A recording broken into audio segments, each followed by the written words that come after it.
Welcome to the Fantasy Savvy Weekly Show with your host, Steve D'Angelo, discussing high-stakes fantasy football, NFL picks, and much more. So sit back, relax, and enjoy the show.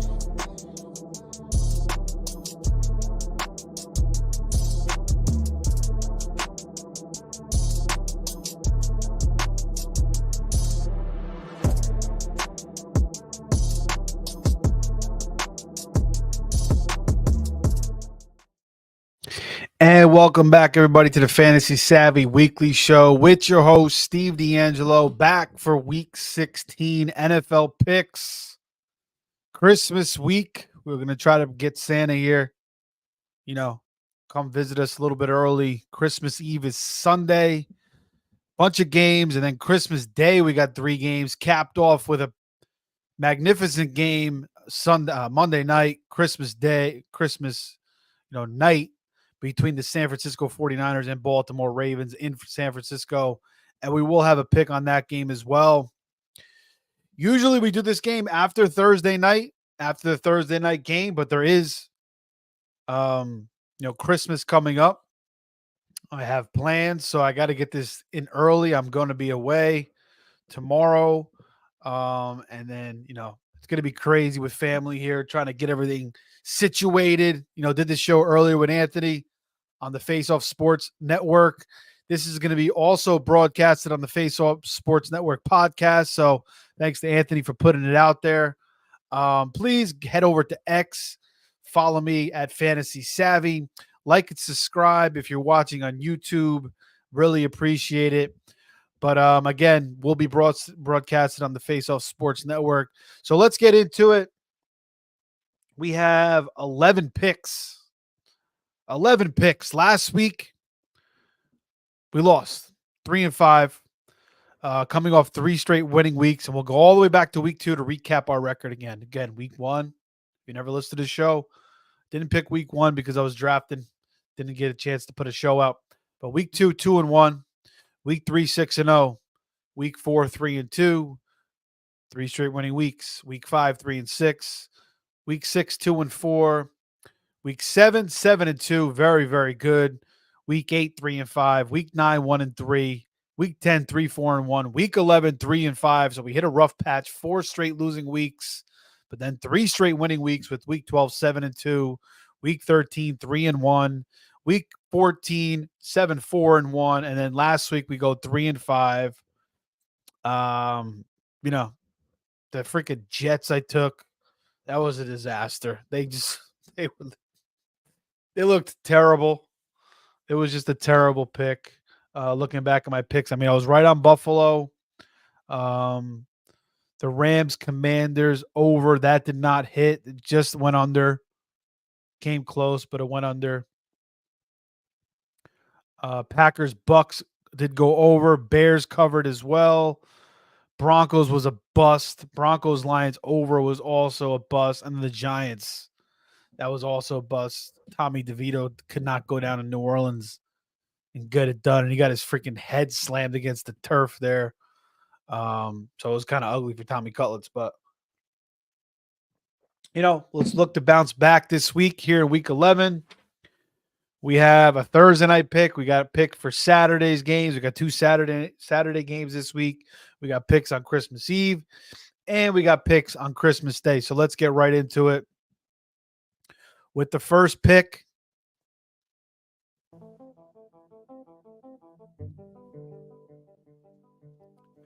and we're going to go tomorrow night. Like I said, first Thursday night pick of the week because we usually broadcast first Thursday night pick of the year because we usually broadcast after the Thursday night game. But with Christmas, we got to come early. So we're going to go Rams against the Saints. We're going to go Rams -4 here. And I just see the Rams having an advantage in, many aspects here. Maybe not on the defensive side of the ball. That's kind of even. You probably give the Saints a little bit of an edge there. The quarterback position, give me, Stafford over Derek Carr all day long. Give me McVay over this Dennis Allen, coach Saints team. Cooper Kupp, Puka Nacua, Kyron Williams. Ever since Kyron Williams has come back to the lineup, the Rams have just played excellent football. beating Seattle, beating Arizona, putting up 37 on Arizona, put up 36 on Cleveland, nearly beat Baltimore, and Baltimore lost in overtime 37-31. They took care of Washington. They let Washington, squeak back late there, almost recovering that game. But they pulled that one out 28-20. And the Saints, we've seen them lose to Atlanta. They just lost to freaking Carolina. They played pretty tough against Detroit. But Detroit was, kind of let them back in that game. Carolina, they beat the Giants. Big freaking whoop.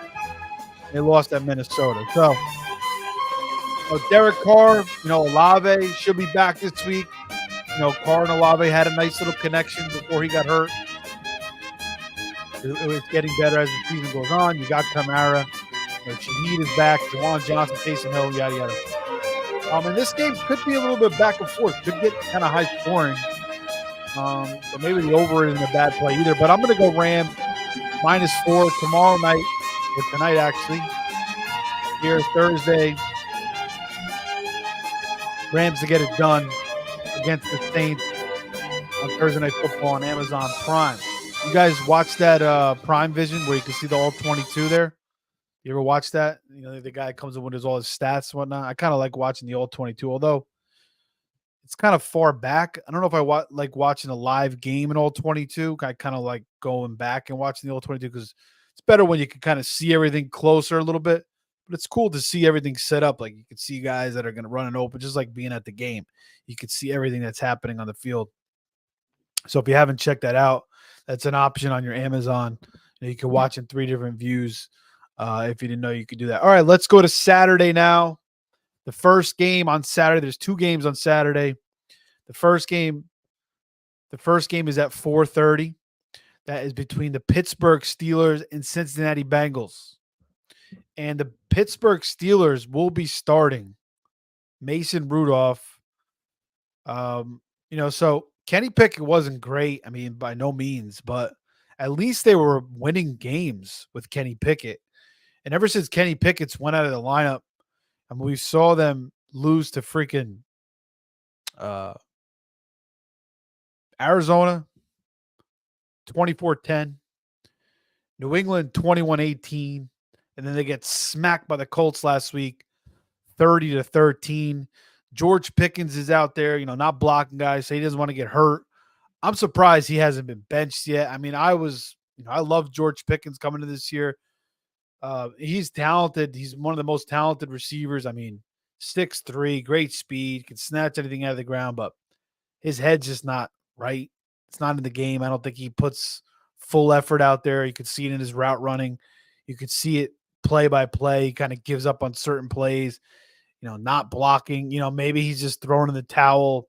He sees freaking Mitch Trubisky throwing the ball. I mean, we saw at the end of the game last week, Mitch Trubisky tossed it like 20, 25 feet over George Pickens' head.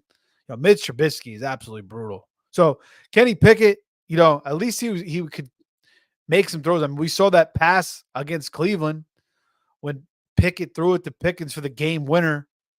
Pickett at least had that clutch factor, whereas Mitch Trubisky, it's just like a lost cause. Like this team has no chance. They're demoralized. Now they go to Mason Rudolph, so I think might be just as bad. I mean, it can't be worse than Mitch Trubisky, but I mean, it could be just as bad. And I don't really see an upgrade here at all. I mean, I know supposedly the Steelers reporters like Mason Rudolph. Have you guys ever? I mean, we kind of remember Mason Rudolph. He had that spat with Myles Garrett, where he kind of, what did he do? Rip off his helmet, or he tripped Myles Garrett, and Myles Garrett went after him. Did he swing his helmet at Myles Garrett? It was the other way around. Anyway, I don't know. Have you ever guys seen the movie School Ties with Brandon Fraser and Matt Damon? And Brandon Fraser goes to this Catholic school to play quarterback, and he kind of takes Matt Damon's job, and Matt Damon gets real jealous because Brandon Fraser takes his girlfriend. Brandon Fraser's getting all the attention because he's the star quarterback. And then Matt Damon finds out he's Jewish and he exposes him and whatnot. But like Mason Rudolph kind of reminds me of that Matt Damon character in School Ties. It kind of gives me that kind of vibe. So I mean, I'm going freaking Pittsburgh. I mean, I'm sorry, Pittsburgh. I'm not going Pittsburgh. We're going Cincinnati here, and we're betting against freaking Mason Rudolph and this Steelers team. Now, I mean, they're desperate for a win, but I think their season's done. I mean, you lose to Arizona, New England, and you get smoked by the Colts. They're not going anywhere. Their team's in disarray. Mike Tomlin usually pulls things out of his ass. But look at the other side. Look at Jake Browning and how good he's playing. Look at Zach Taylor, the job he's done, with the Burrow injury, totally bounced back, got this team in the right direction. Unbelievable win last week against Minnesota, against a tough Minnesota defense, playing really well. And Nick Mullins, obviously Kirk Cousins out. They got Jefferson back. They were up in that game. But Cincinnati gets it done. They beat the Colts 34-14, who just killed the Steelers 30-13. They beat Jacksonville 34-31. So Browning's playing great. Again, this guy's been in the system for 3 years. He knows the ins and outs. Jamar Chase is not going to play this week, it looks like. But you got T. Higgins. You got who made one of the most incredible plays I've ever seen last week. I've never seen a play like that where a guy comes up, jumps the defender, and swings his freaking arm backwards like that, to get into the end. But that was a sick play. So you still got talent. Mixon's playing well. Chase Brown's coming and filled in well. The tight end Tanner Hudson's a good player. Zach Taylor can coach really well offense. He's doing a great job with Jake Browning. And the Bengals defense, Lou Anarumo, he can coach defense. I mean, I know their defense hasn't been good this year. They still got a good pass rush. They can get the Rudolph. So that's why I'm likely going to stream the Bengals defense this week in fantasy football as well. So give me the Bengals -2 on Saturday night. And we're going to stick with Saturday, going to Saturday night now, 8:30, between the Bills and Chargers. Talk about teams that are freaking shot out the water. The Chargers, coming off getting absolutely mollywopped against the Raiders, letting up 63 points. Firing their coach, Brandon Staley. Firing their general manager. So, it's been a disaster. They fire Brandon Staley, they fire their general manager. Justin Herbert is out. Keenan Allen could come back this week. We saw Josh Palmer come back last week. He scored a touchdown. That helped out a little bit. Austin Eckler has not looked good. Could they get kind of a revival here with the new coach, this new play caller? On defense possibly, but you're facing a Bills team right now that is, they looked absolutely ferocious against the Cowboys. Winning 31-10 on Sunday, going to Arrowhead, beating the Chiefs 2017, almost winning in Philly. They should have won that game, but they lost 37-34, took care of the Jets 32-6. But ever since, Ken Dorsey, their offensive coordinator, was fired, they went to Joe Brady. They're using James Cook a hell of a lot more. Their offense has run a lot more smooth. It's been much more of a rhythm, much better flow. And McDermott, I think he's done a better job calling this defense than Leslie Frazier. There's been a couple games this year where the defense has definitely let them down. Allen's put them in position to win, and their defense has let them down. But I still do prefer McDermott over Leslie Frazier. I think he's a little more aggressive with his play calling. I really like the way they disguised things against the Cowboys last week. They really, really frustrated Dak Prescott, an offense that was coming in red freaking hot, an offense that was averaging 30 points per game, now, or even more than that. I think now they only come out and score 10 against the Bills. So now the Bills go and play freaking Easton Stick, new coach. They got nothing to freaking play for. Most of the players probably checked out. I'm sure they're not going to give full effort. And the Bills are going all out because the Bills pretty much need to win out, to make the playoffs. I mean, they could maybe lose one game and still get in, but the division is still within reach. I mean, if Dallas beats Miami this week and the Bills run the table, they got Miami last week of the year, they can win the division. And Josh Allen is in the MVP. I mean, not a lot of people are talking about it, but he went from plus 2,000 before the Dallas game. Now he's down to plus 1,000. So if he wins this game, he beats the Patriots. He'll probably go down like the plus 500. And then if he beats Miami, he could very well, and wins the division, he could very well win the MVP over the favorite Brock Purdy or maybe Lamar Jackson. If Lamar goes out and beats the Niners, that probably swaps maybe. That probably will swap that MVP. Brock is like minus 200. I think Lamar is like plus 300. That will probably swap. But then if Allen runs the table, I think, he could very well win the MVP. So Bills are minus given 12 here. I think they win the game by 15, 16 points and get it done. Josh Allen, Bills defense, James Cook playing hell, great. I think Diggs has a big game. Gabe Davis, get all your Bills in your fantasy lineup. They're going to smoke the Chargers, probably putting somewhere in the 30s, something like that, and get it done. So that's pick 3, Bills minus 12 Saturday at 8:30. All right, now we'll move to Christmas Eve, 1 p.m., and it's going to be Seattle and Tennessee in Tennessee. And we just saw Seattle pull off a hell of a win on Monday night against Philadelphia. Drew Lock filling in for Geno Smith, who has been out the past 2 games with the groin injury. Was Geno going to play? Was he not going to play? Was Drew Lock going to play? I mean, they waited till like the last freaking minute to tell us who was going to play. But you kind of got the feeling, at a certain point that Geno wasn't going to make it out there. And you saw Drew Lock warming up. Geno was like nowhere to be found. Then you saw later Geno was on the freaking sideline with his coat on. It looked like he was freezing his nuts off a little bit. But anyway, so Geno, he should play this week. And obviously I think he's a better player than Drew Lock. I mean, he proved that last year. Geno was kind of, forgotten about, ex-Jet. I think he played for the Giants for a little while as well. But goes to Seattle, revives his career. They get rid of Russell Wilson. He has a big year last year. What is it? 32 touchdowns, 7 picks. Not as good this year, but he, against Dallas, he played a freaking excellent game. They were talking about him getting the ball out early, get it to Jigba more. And that's what Pete Carroll was saying. And Geno did that in this game, put up 35 against Dallas. Then he gets hurt, doesn't play against San Francisco, and doesn't play against Philadelphia. So I think he will return against Tennessee, and Seattle is right in the mix here, 7-7. They have a chance to get into the wild card here.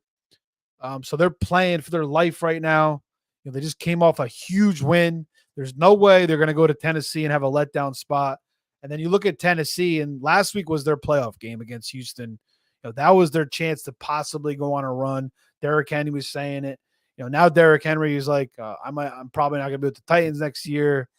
No more Will Levis. They're going back to Ryan Tannehill. Tannehill, forget about it. He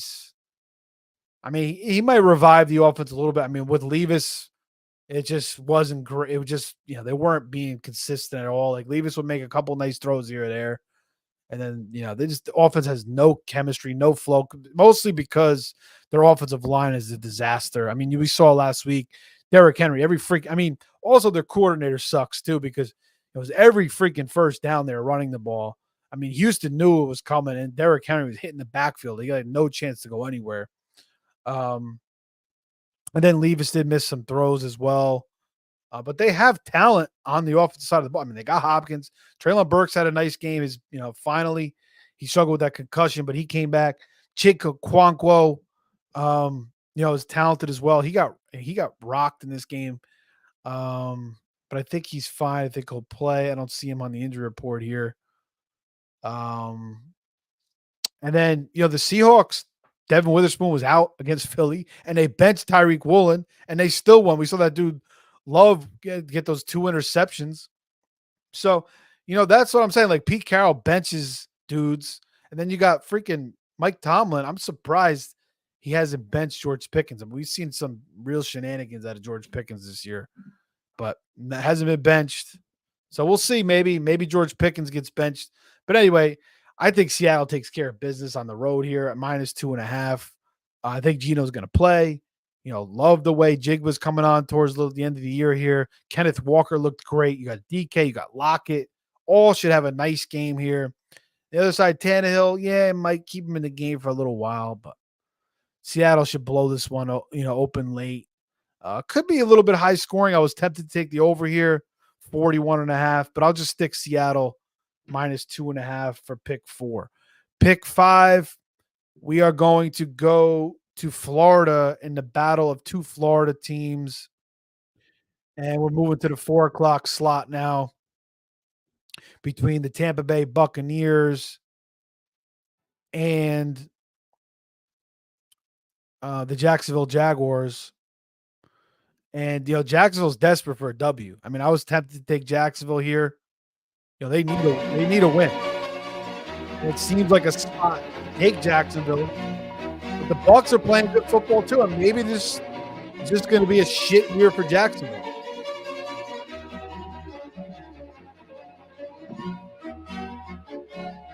The Bucs, I mean, I got to say, Baker revives his career a little bit. 24 touchdowns, 8 picks, 3,300 yards. He's got freaking Mike Evans on out. Even Chris Godwin finally had a freaking sick game for once. So if 10 catches for 155, that's like the type of numbers you can put up with Brady. So Rashad White can play. I mean, their defense obviously hasn't been great. They've let up a lot of points. The top bowl. I mean, they have a lot of talent. It's just their secondary really hasn't been able to cover. Not generating a ton of pressure. They got a bunch of veterans there. Devontae Davis, Jamal Dean.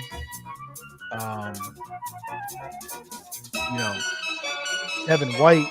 So they got players on the defense, but the defense really hasn't been playing well. They've been letting up a lot of points. 27 to the Colts, 27 to the Niners, 25 to Atlanta, 20 last week to Green Bay. So I think Jacksonville will bounce back a little bit here offensively. I know Christian Kirk's out. Zay Jones a little bit banged up. I think he's going to play. Calvin Ridley still got.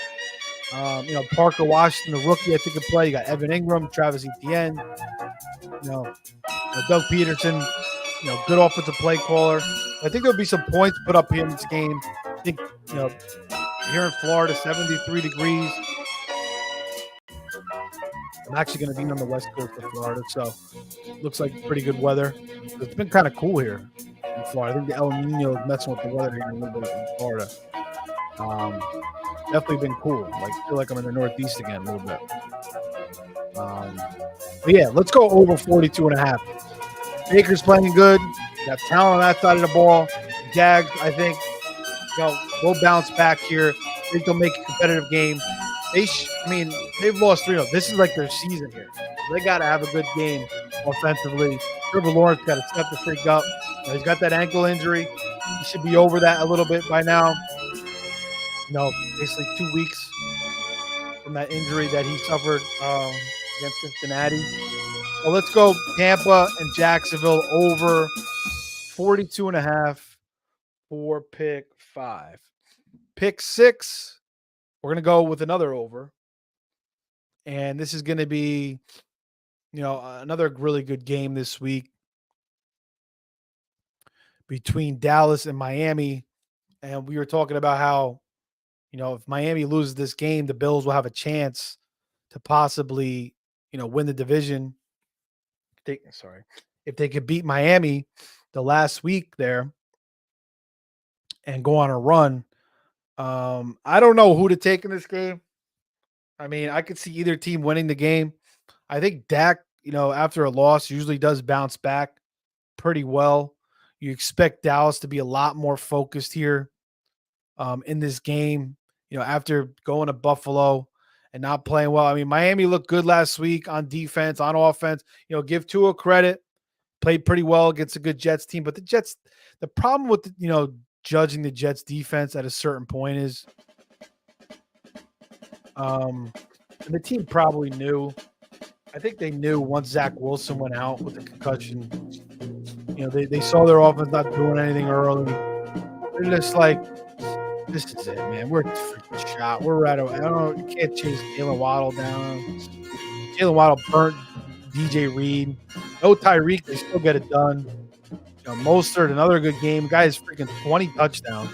Incredible. I've always been a Mostert guy. But going back to San Francisco, always liked him. Always wanted him on my fantasy teams. He always got freaking hurt every year, every year. And I should have got way more. I don't know what I was doing in fantasy this year. I've always been a Mostert guy. I guess I was a little bit scared about Jeff Wilson and A-Chain and being a three-headed monster. But Jeff Wilson got hurt, and that opened the door for Mostert. And Mostert finally stayed healthy and had an unbelievable year. And the Miami Dolphins are blocking, really run blocking better than they ever have. McDaniel's done a hell of a job designing this offense. There's a clip out there on NFL Film where he's like, this is going to be a touchdown, one-play touchdown. The Waddle, that's exactly what happened against the Jets. This guy he's dialed in right now. He knows what the hell he's doing. So they're going to put up points against Dallas. I think Dallas will put up points against Miami. I don't know who's going to win the game. It's going to be a great game. I can see Miami winning. I can see Dallas winning. I kind of lean Miami here, but I can definitely see Dallas coming out, playing good defense, frustrating Tua a little bit, maybe getting Parsons has a nice game. Maybe Bland gets another pick here. But I think it'll be a back and forth, a lot of points. I think we're going to get Tyreek back for this game. There's no way he's going to sit out 2 games. This is a huge game.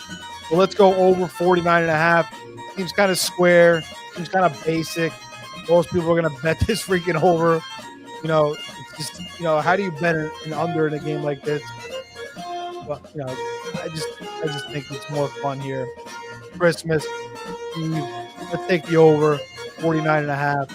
Dallas, Miami, 4 pick 6. All right, pick 7. Last game of Christmas Eve, and this is the Sunday night game between the Broncos and the Patriots. The Denver Broncos went into Detroit last week, and I didn't expect that because I took the Broncos. But you could tell the Lions just came out with a different energy, and they smacked the Broncos around, beating them 42-17. And the Lions really hadn't been playing. They've been playing haven't been playing good football. And then they came out in this game, and Jahmyr Gibbs looked like the best running back in the league. Jared Goff wasn't getting any pressure on him. He had all day to throw, play action, throwing accurate passes. That's what Jared Goff does. But the one thing I noticed about the Lions in this game is their defense really brought it up a level, and they really shut down the Broncos offense. I mean, they really frustrated Russ all day long. So now they get New England. New England goes to Denver. Bailey Zappi, has taken over for Mac Jones the past couple games. They beat Pittsburgh, big freaking whoop. Mitch Trubisky's terrible. And then they played kind of tough with the Chiefs for a little while. So, 27-17, not terrible. And certainly Belichick could have a little something here for Russ as well. Peyton versus Belichick, 2-2 record. Obviously Wilson, that Super Bowl, when he was with Seattle against New England, rough L there, but he has a really good history against Belichick defenses. I was looking back, he's got really good numbers. Russ does against Belichick defenses. So I'm going to go with the Broncos here in a bounce back. They're still playing for the playoffs. They're 7-7. They're still in the mix. New England's out of it. I know Belichick, he's going all out. He's going to have his guys ready to play, of course. He wants to win every game is like the same. It's like he's going to put all max effort into it. So, you expect a good effort from the Patriots here. But the Broncos defense, they had a rough week last week. They've been playing pretty well. Beating Minnesota 21-20, beating Cleveland 29-12. They did lose to the Texans 22-17. They took care of the Chargers 24-7. But their defense, you got Surtain, you got other good corners there. Vance Joseph is calling a decent defense there in Denver. They got some playmakers. Josie Jewell, nice linebacker. So I think Denver gets the win here. I think they cover the 6.5. I think Russ will have a bounce back. I think the Denver defense will have a bounce back. I think Zappy will struggle. Maybe Zeke has a nice day on the ground a little bit. Maybe they find some running room. But, Demario Douglas, Hunter Henry's a little bit banged up. I don't know if he's going to play. He's kind of been Zappy's guy these past couple weeks, getting into the end zone the past 2 weeks. 3 or 4 touchdowns now, 2 touchdowns back to back. I think he's got Juju, Devontae, forget about it. I think Denver just matches up well with this New England team, and they bounce back. They stay in the playoff hunt, and they cover the 6.5 here on Sunday night football on Christmas Eve. All right. We will now move to Christmas Day, and we got a pick for every game, I believe, here. Yeah, we do. So there's 3 games. There's 3 games on Sunday. The first game is going to be Chiefs Raiders, and let's change this song. This song is terrible. How can I build credit? Chiefs Raiders, and these 2 teams played a couple weeks back, and the Raiders went up 14-0 on the Chiefs in Las Vegas, and then the Chiefs came back and beat them 31-17. And then the Chiefs, they had that bad game against Buffalo. Mahomes goes freaking nuts on the sideline, complaining about the Kadarius Toney offsides call, worst goal he's ever seen. Kept ramping on. Finally, he apologized. I can't. I'm not going to blame Mahomes. The guy has been a class act for basically his entire career. His brother and his sister obviously weren't the class acts, but he's always been the class act. He had one outburst. He's obviously frustrated, probably with his receivers dropping the ball left and right, probably with the way this season's gone. Obviously losing to Josh Allen in a big spot at home. He just, things blew up a little bit. So I'll give him a pass. And he kind of came to his senses. He apologized to Allen. He apologized to the fans.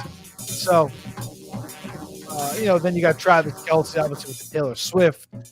Kind of hasn't been him total self, but dropping passes a little bit more than usual. Not having those dominant games that we've come to expect from Travis Kelce.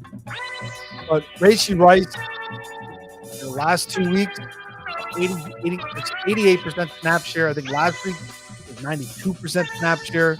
Beginning of the year, he was at 20, then he was 30, then he was at 40, then he was at 50, 50, 60, 60, 70. Then he went to 80 and 90. They finally getting this guy a damn ball, and he looks good. He's a talented rookie at SMU, strong receiver. Not the best route runner, but he's quick. He's agile. Home, he can maneuver to get open, and he's got a better connection. They could use him in kind of like a Percy Harvin Debo type, where he could throw him short passes and he runs it in. We saw that last week from McKinnon, little shovel pass, then gets to the end zone. So he's just the best receiver. And Sky Moore is on the IR now. It didn't work out. Marcus Van Stanley, we know he stinks. Darius Coney's been a hot mess. Justin Watson. So they got to use Rashee Rice. That's why they bumped up his freaking snaps the last 2 weeks, thank God.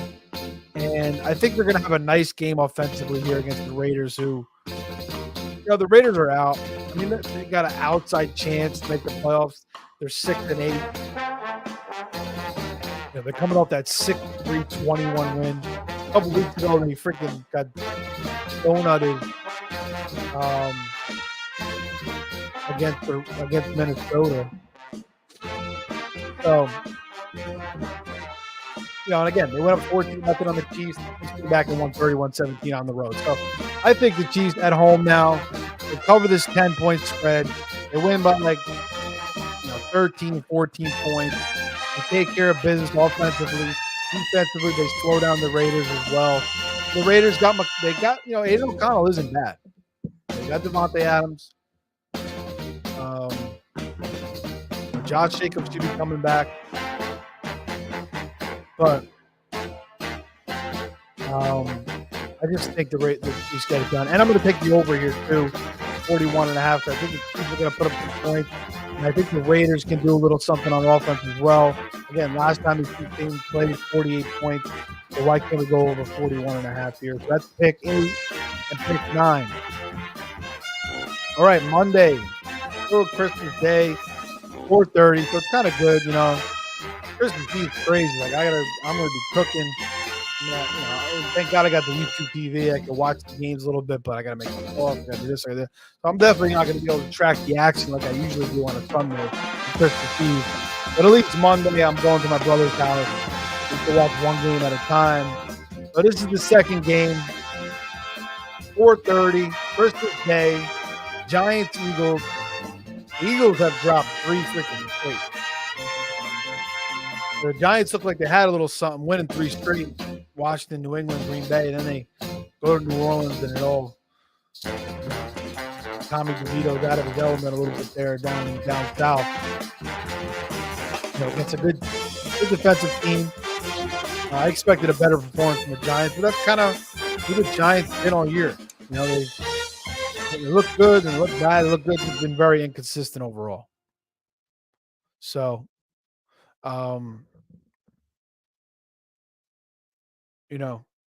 what am I going to take here? I'm not going to take the Eagles. I mean, you expect them to kind of bounce back in this spot, take care of business. The spread is 12, though. Do I want to take, the Eagles minus 12? I don't feel great about it. Maybe DeVito and the Giants, still a division game. These two teams are going to play again in a couple weeks in New Jersey. So, the Giants are going to go all out. They're going to want to play tough here. Dable's playing for his job. DeVito's playing to possibly maybe keep a starting job or earn himself some money at least. You still got some talent on that side of the ball with Jalen Hyatt, with Darren Waller back, with Saquon, with Wan'Dale Robinson, who I like. Darius Slay and Isaiah Hodgson. They got players on offense.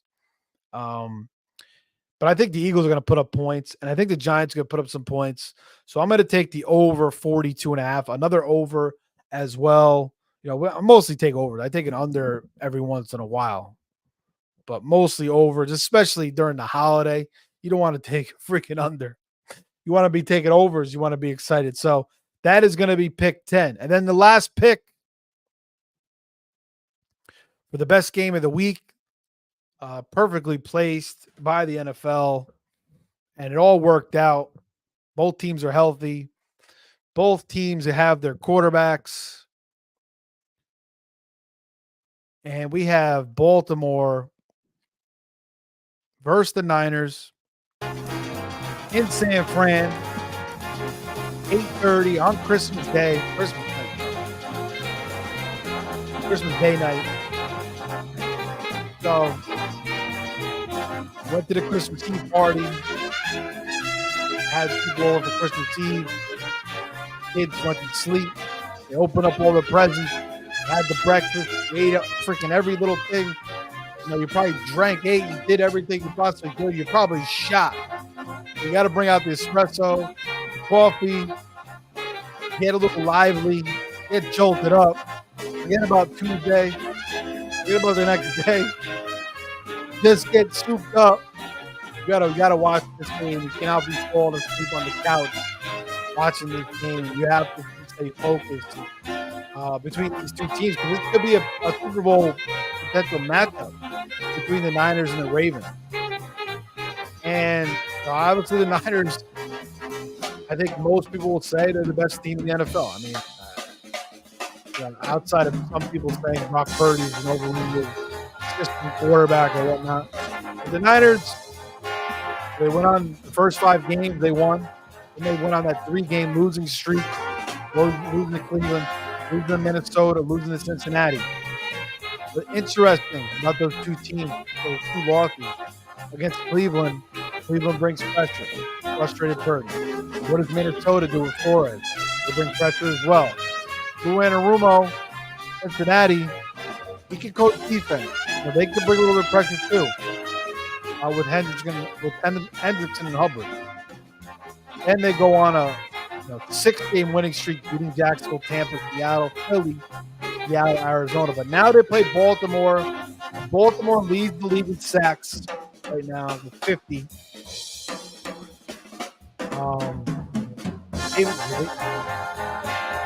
Clowney is playing. He's kind of had a resurrected. He's resurrected his career. Davion Clowney. They got a lot of players on defense. Defensive quarter schemes it up. Again, lead the league in sacks. So I think they can frustrate Purdy a little bit here. The offense, the talent of the Niners is incredible. We all know that. Player after player.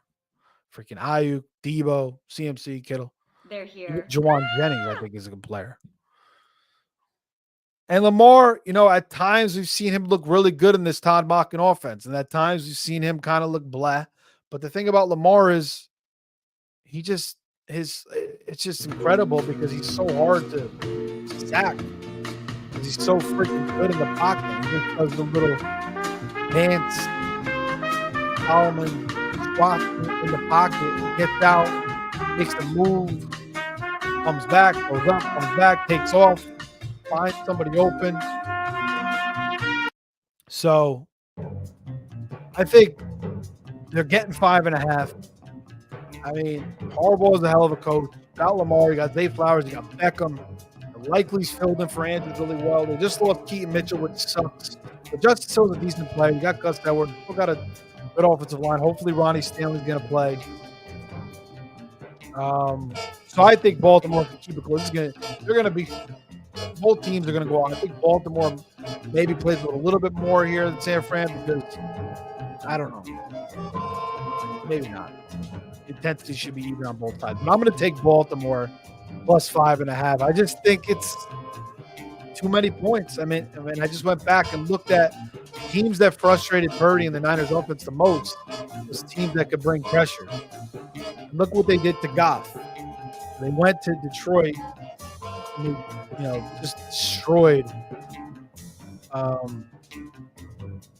the Lions. So they got a lot of pressure on Goff and they beat him up. The Ravens can bring pressure. Again, lead the league in sacks. Maybe they force Purdy to a couple picks. Lamar's going to have to play an excellent game.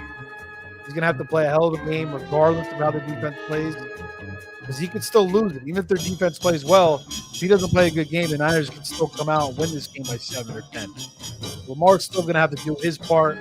I think he will. I think Harbaugh gets the win here on Christmas. I think their defense plays well. I think Zay Flowers steps up likely. Beckham. So let's go Baltimore plus 5.5 on Christmas night. All right, guys. So to recap the picks for week 16, Rams -4, Bengals -2, Bills -12.